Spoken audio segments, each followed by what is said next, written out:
Ayun na nga guys, nagkaayaan na, sasakay na kami ng balsa. Ayan, nagpakarga pa dyan si Kali. Kasi ayaw niyang lumakad.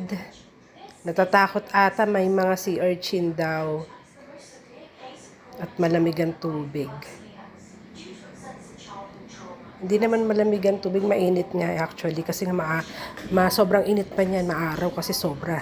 Tirik ang araw. So, ayan. Nauna na sila sa amin.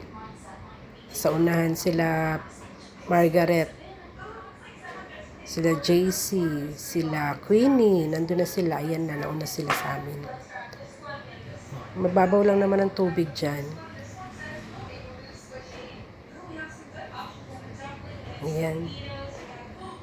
Sobrang tirik niya ng araw, guys. Grabe. At yan na nga, yung bata, tinanong pa ako kung saan kami sasakay. Sa barko ba daw? Kaya natawa ako sa kanya.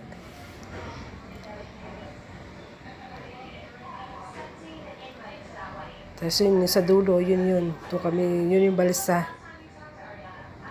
So guys, ayan lang. Later ulit. See you.